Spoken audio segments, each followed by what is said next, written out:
इस कार्यक्रम के प्रायोजक हैं रायपुर होम्स।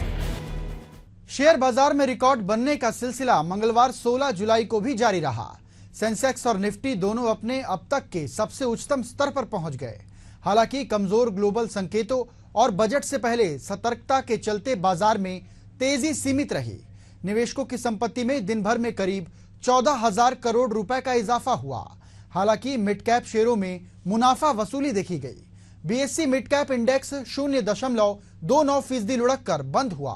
दूसरी ओर स्मॉल कैप इंडेक्स में 0.32% की तेजी दिखाई दी। आज के कारोबार के दौरान रियल्टी, आईटी और एफएमसीजी के शेयरों में सबसे अधिक तेजी देखने को मिली। दूसरी ओर कैपिटल गुड्स, यूटिलिटी और पावर शेयरों में भी मुनाफा वसूली दिखी। एशियन न्यूज की खास पेशकश टॉक पे टॉक में जानेंगे कि दिन भर में कैसा रहा बाजार का हालचाल।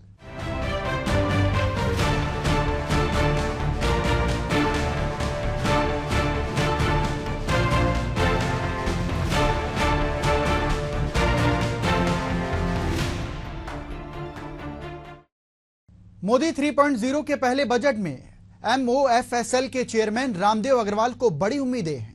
मीडिया से बातचीत में उन्होंने बताया कि खपत बढ़ाने के लिए सरकार को इनकम टैक्स में राहत देनी चाहिए। उनका यह भी कहना है कि एफएनडीओ के बढ़ते वॉल्यूम से चिंता नहीं करनी चाहिए। यह भारत में आने वाली रिटेल क्रांति है।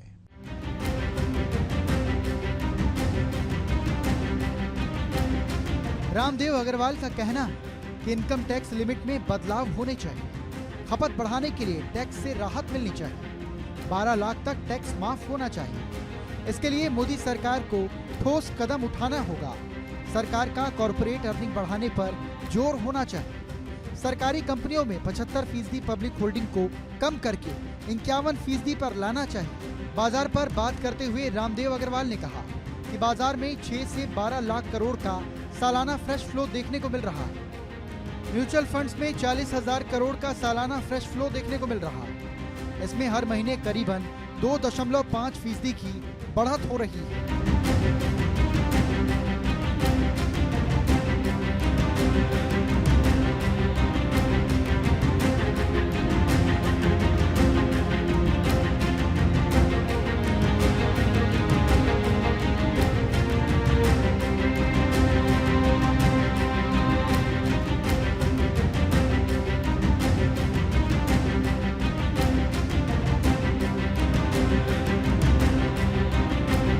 अगले 3 से 4 सालों में देश में 30 करोड़ एक्टिव डीमैट अकाउंट संभव है। छोटे टिकट साइज पर सेबी का खासा ध्यान।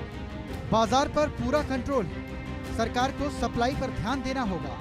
डिमांड से ज्यादा जोर सप्लाई पर देना होगा। बजट ने जुड़ी उम्मीदों पर बात करते हुए रामदेव ने आगे कहा कि इस बार मैग्नेट पर खासा ध्यान रहेगा। पहले 100 दिनों में बड़े काम संभव है। बजट से फंडामेंटल बदलाव की संभावना है। पर्सनल टैक्स में फेरबदल होना चाहिए। इनकम टैक्स लिमिट में बदलाव होने चाहिए। मार्केट को कोविड के बाद बूस्ट मिला। देश में शेयर मार्केट का शानदार प्रदर्शन देखने को मिल रहा है। हमारे बाजार ने $5 ट्रिलियन मार्केट कैप के आंकड़े को पार कर लिया। पर्सनल टैक्स की बढ़त में कैपिटल गेन की भागीदारी है। ग्लोबल ब्रोकरेज फर्म ने सिटी, वोडाफोन आइडिया के शेयरों में अपनी बाय रेटिंग बरकरार रखी है। ब्रोकरेज ने कहा कि चीफ जस्टिस की अगुवाई वाले सुप्रीम कोर्ट की बेंच ने एजीआर बकाया मामले में कंपनी की याचिका पर विचार करने पर सहमति जताई है। यह इसके लिए एक अच्छी खबर है। सिटी ने कहा कि अगर सुप्रीम कोर्ट से वोडाफोन आइडिया के पक्ष में फैसला आता है तो कंपनी की एजीआर बकाया राशि में लगभग 30,000 करोड़ रुपए से 35,000 करोड़ रुपए की कमी आ सकती है।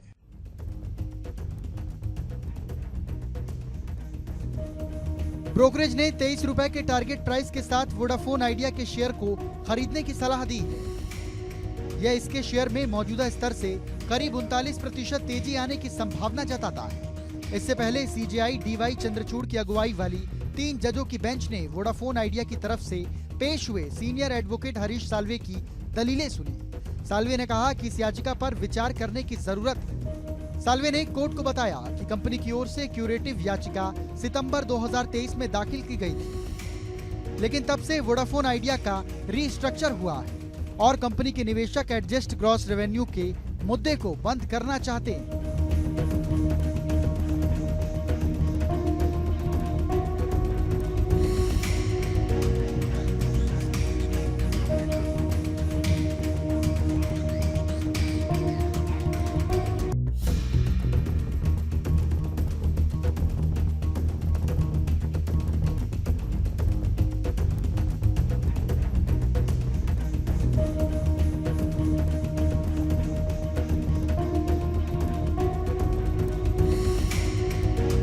साल्वे ने अदालत को ये भी बताया कि कंपनी ने नए निवेशक एजीआर बकाया मामले में वोडाफोन आइडिया की सटीक देनदारी जानना चाहेंगे। वोडाफोन आइडिया पर फिलहाल सरकार का करीब 58,254 करोड़ रुपए का बकाया है। सीजीआई ने कहा कि वो जल्द ही मामले को सूचीबद्ध करने पर फैसला करेंगे। वोडाफोन आइडिया ने सितंबर में दाखिल अपनी याचिका में कहा कि कंपनी पहले से ही वित्तीय संकट के कगार पर है, जिससे उसके अस्तित्व पर संकट खड़ा हो गया है। इस बीच सुप्रीम कोर्ट का फैसला डिमांड में ही किसी तरह के क्लिनिकल या गणितीय त्रुटि के आधार पर कोर्ट हजारों करोड़ की बकाया राशि में किसी भी तरह की कटौती को रोकता है। साथ ही जुर्माने पर भी ब्याज लगाता है, जो बेहद अन्यायपूर्ण है। पिछले एक साल में वोडाफोन के शेयरों में 125% से अधिक की तेजी देखी गई, जिससे इसके निवेशकों की संपत्ति 2 गुना से अधिक हो गई। वहीं इसी दौरान निफ्टी 50 में करीब 25% की उछाल आई। देश के अलग अलग शहरों में सोने और चांदी के रेट पर हर राज्य के कई प्रकार के टैक्स के अलावा और भी कई तरह की चीजें जोड़ी जाती हैं, जिसकी वजह से सोने चांदी की कीमत हर राज्य में अलग अलग होती है। हालांकि इसको लेकर देश में बड़ा बदलाव होने जा रहा है। जल्द ही देश में one nation one rate policy लागू होने जा रही है, जिसके लागू होने के बाद पूरे देश में सोने का रेट एक जैसा हो जाएगा।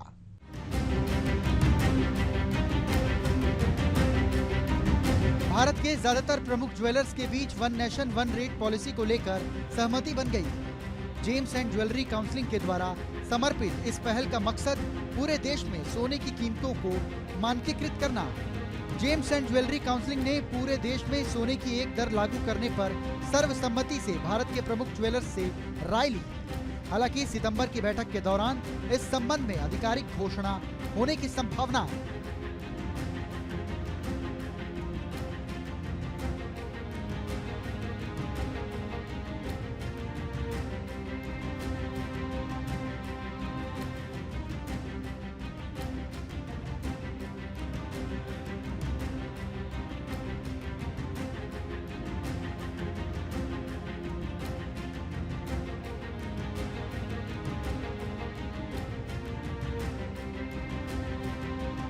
One nation one rate policy ग्राहकों के लिए बेहद फायदेमंद मानी जाती है। सोने का एक ही रेट ये तय करेगा कि सभी ग्राहकों के साथ एक जैसा व्यवहार हो और जगह की परवाह किए बिना एक ही रेट पर ग्राहकों को ज्वेलरी मिल सके।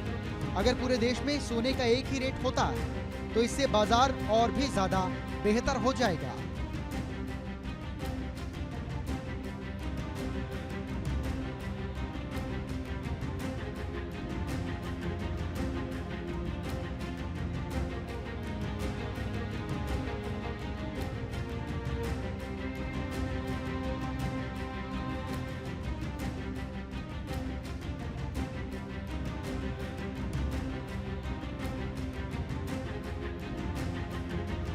पूरे देश में सोने की कीमतों के एक होने से गोल्ड की कीमत में भी कमी आ सकती है। ऐसा होने से ज्वेलर्स के बीच उचित प्रतिस्पर्धी माहौल रहेगा।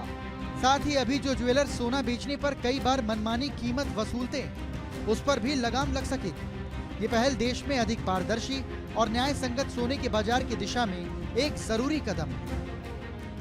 शेयर मार्केट में अर्निंग सीजन चल रहा है। सुजलॉन एनर्जी भी जल्द ही फाइनेंशियल ईयर 2024-25 की पहली तिमाही के नतीजे घोषित करेगी। स्टॉक मार्केट में तिमाही कमाई का मौसम आगे बढ़ने के साथ कई लिस्टेड कंपनियां वित्तीय वर्ष 2024-25 के लिए पहली तिमाही के परिणाम जारी करने के लिए अपने शेड्यूल का खुलासा कर रही है।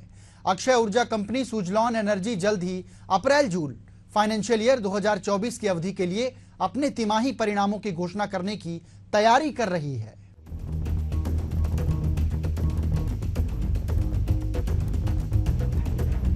सुजलॉन एनर्जी ने 15 जुलाई को एक एक्सचेंज फाइलिंग में कहा था कि उसके निदेशक मंडल की अगले सप्ताह सोमवार 22 जुलाई 2024 को बैठक होने वाली है, जिसमें अन्य बातों के साथ 30 जून 2024 को समाप्त तिमाही के स्टैंड अलोन और कंसोलिडेट आधार पर कंपनी के अनऑडिटेड वित्तीय परिणामों पर विचार और अनुमोदन किया जाएगा।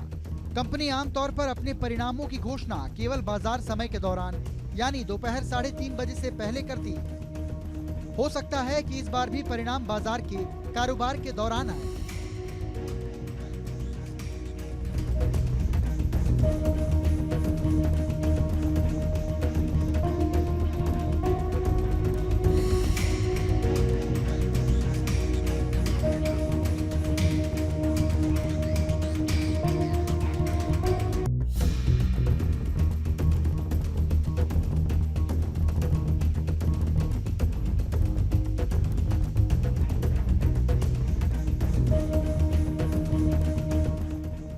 कंपनी ने एक्सचेंज फाइलिंग में कहा कि ये सूचित किया जाता है कि कंपनी के निदेशक मंडल की बैठक सोमवार 22 जुलाई 2024 को आयोजित की जाएगी, जिसमें अन्य बातों के साथ साथ 30 जून 2024 को समाप्त तिमाही के लिए स्टैंड अलोन और समेकित आधार पर कंपनी के अनऑडिट वित्तीय परिणामों पर विचार किया जाएगा और उन्हें मंजूरी दी जाएगी।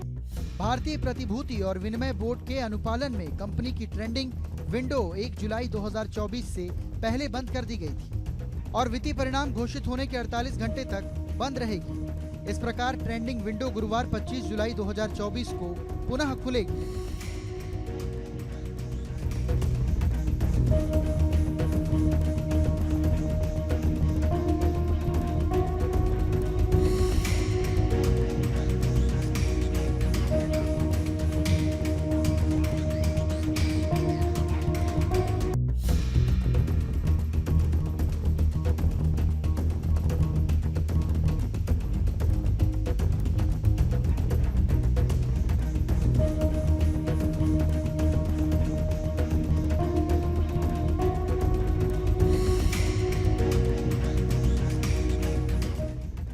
कंपनी ने एक्सचेंज फाइलिंग में कहा कि कंपनी की ट्रेंडिंग विंडो सोमवार 1 जुलाई 2024 से कंपनी के वित्तीय परिणामों की घोषणा के 48 घंटे बाद तक बंद रहेगी। दोनों दिन शामिल हैं। ट्रेंडिंग विंडो बुधवार 24 जुलाई 2024 तक बंद रहेगी और गुरुवार 25 जुलाई 2024 को फिर से खुलेगी। सुजलॉन एनर्जी ने बुधवार 24 जुलाई 2024 को शाम 4:30 बजे विश्लेषकों और निवेशकों के लिए एक कॉन्फ्रेंस हॉल भी निर्धारित किया है।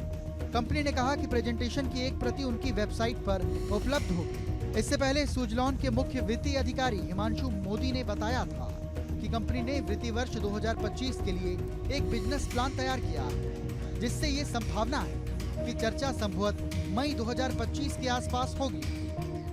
शेयर मार्केट में सोमवार को भी तेजी का दौर जारी रहा और निफ्टी ने 24,635 का नया ऑल टाइम हाई लेवल देखा।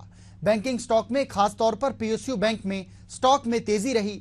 निफ्टी बैंक में सोमवार को करीब 200 अंकों की तेजी आई, लेकिन ये 52,500 के स्तर पर बंद नहीं हो पाया, जो इंडेक्स के लिए एक महत्वपूर्ण रेजिस्टेंस लेवल है।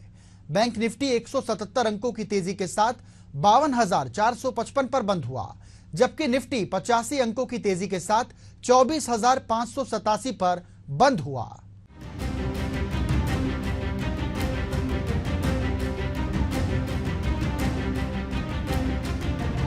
एसबीआई, बंधन बैंक, पीएनबी और बैंक ऑफ बड़ौदा सबसे ज्यादा प्रॉफिट में रहे, जबकि ICICI bank, federal bank, AU small finance bank और एक्सिस बैंक में बिकवाली देखी गई। एक्सपर्ट्स का कहना है कि बैंकिंग इंडेक्स एक रेंज में अटका हुआ है और अब इंडेक्स को 53,000 की ओर बढ़ने के लिए 52,500 के लेवल से ऊपर ब्रेकआउट की आवश्यकता है।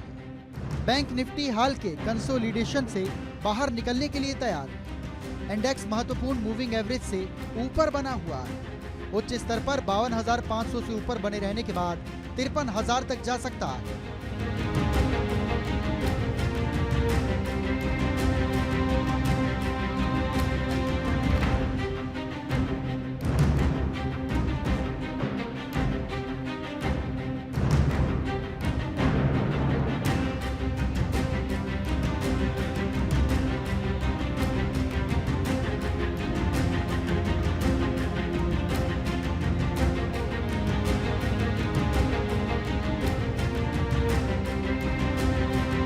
कहा गया है कि 52,500 पर महत्वपूर्ण पुट राइटिंग दिख रही है, जो बैंक निफ्टी बुल्स को मजबूती प्रदान कर सकती है। दूसरी ओर शुरुआती घंटे में 52,500 से ऊपर जाने में विफलता से बिकवाली का दबाव बढ़ सकता है। बैंक निफ्टी ने बढ़त के साथ शुरुआत की और पूरे कारोबारी सत्र में बढ़त हासिल की। इसने 52,662 का हाई लेवल पर छुआ, लेकिन कुछ बढ़त को कम करके 52,500 के लेवल से नीचे बंद हुआ। हालांकि इंडेक्स 52,000 के स्तर पर बना हुआ है, जो बताता है कि हर गिरावट पर खरीदार मौजूद है। एक्सपर्ट्स ने कहा कि ये बुल्स के लिए एक पॉजिटिव संकेत है।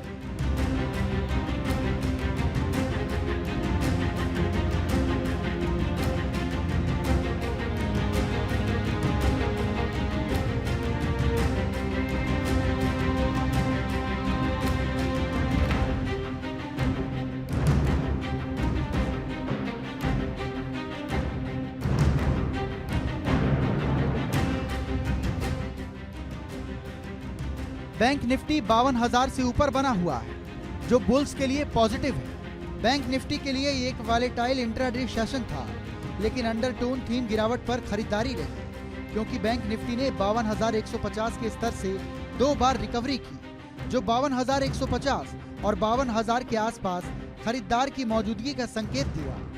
कहा जा रहा है कि हमने 52,000 से 52,500 तक पीई राइटिंग देखी है, जो निचले स्तरों पर बाजार के लिए मजबूत सपोर्ट बताता है।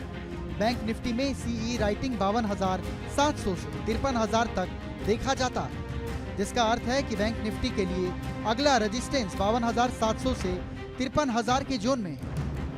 उन्होंने कहा कि जब तक 52,000 का लेवल नहीं टूटता, तब तक ट्रेडर्स को 52,700 53,000 के बीच लक्ष्य की उम्मीद के साथ गिरावट पर खरीदारी की स्ट्रेटेजी का विकल्प चुनना चाहिए। इंडियन ऑयल की एक सब्सिडियरी चेन्नई पेट्रोलियम के शेयरों में आज खरीदारी का जोरदार रुझान दिखा। इसकी डिविडेंड के रिकॉर्ड डेट एकदम करीब आ गई है। इसके चलते शानदार खरीदारी पर शेयर 17% से अधिक उछलकर रिकॉर्ड ऊंचाई पर पहुंच गए। इस तेजी का कुछ निवेशकों ने फायदा उठाया, लेकिन शेयर अभी भी काफी मजबूत स्थिति में है। आज बीएसई पर इसके शेयर 11.65% की बढ़त के साथ 1213 रुपए के भाव पर बंद हुए। इंट्राडे में ये 17.25% के उछाल के साथ 1274 रुपए के भाव पर पहुंच गया था, जो कि इसके शेयरों के लिए रिकॉर्ड हाई है।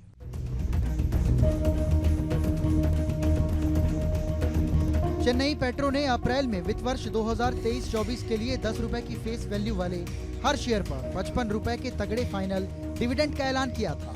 उसके पिछले वर्ष 2023 की कंपनी ने 27 रुपए के डिविडेंड का ऐलान किया था, यानी कि इस बार डिविडेंड लगभग डबल है। इस वजह से शेयरों पर निवेशक टूट पड़े। इस डिविडेंड के लिए रिकॉर्ड डेट 19 जुलाई फिक्स की गई है।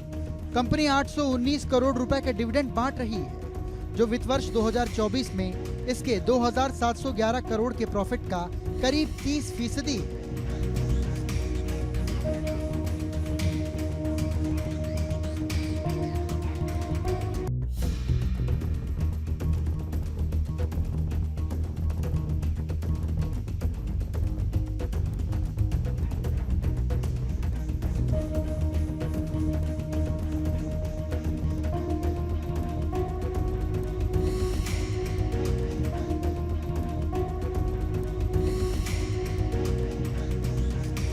आमतौर पर ब्रेकआउट वाले शेयर में निवेशक पैसा डालते हैं। हालांकि ट्रेडबुल सिक्योरिटीज के सच्चिदानंद उतेकर के मुताबिक ऐसा भी हो सकता है कि ब्रेकआउट फेल हो जाए। अगर ऐसा होता है तो निवेशक की पूंजी डूबने का डर रहता है। चेन्नई पेट्रो में पहले ऐसा हो चुका है, तो मौजूदा तेजी का फायदा उठाने की बजाय अभी थोड़ा इंतजार करना सही है। उनका कहना है कि अभी निवेश की बजाय थोड़ी गिरावट का इंतजार करें और 1110 रुपए के भाव पर खरीदारी करें। 960 रुपए के लेवल पर स्टॉप लॉस रखें और 1355 रुपए का टारगेट रखें। कारोबार के अंत में बीएसई सेंसेक्स 51.69 अंक या 0.064% की तेजी के साथ 80,716 अंक पर बंद हुआ। दिन के कारोबार के दौरान सेंसेक्स ने 80,898 अंक का अपना नया उच्चतम स्तर को छुआ। वहीं एनएससी का 50 शेयरों वाला इंडेक्स निफ्टी 26.30 अंक या 0.11 की तेजी के साथ 24,613 के स्तर पर बंद हुआ। दिन के कारोबार के दौरान निफ्टी ने 24,661 अंक का नया उच्चतम स्तर को छुआ। निवेशकों ने 14,000 करोड़ रुपए कमाए। बीएसई में लिस्टेड कंपनियों का कुल मार्केट कैपिटलाइजेशन आज 16 जुलाई को बढ़कर 455 लाख करोड़ रुपए पर पहुंच गया, जो इसके पिछले कारोबारी दिन यानी सोमवार 15 जुलाई को 455 लाख करोड़ रुपए था। इस तरह बीएसई में लिस्टेड कंपनियों का मार्केट कैप आज करीब 14,000 करोड़ रुपए बढ़ा है, या दूसरे शब्दों में कहें तो निवेशकों की संपत्ति में करीब 14,000 करोड़ रुपए का इजाफा हुआ। फिलहाल स्टॉक पे टॉक में इतना ही। मुझे दीजिए आज्ञा। नमस्कार।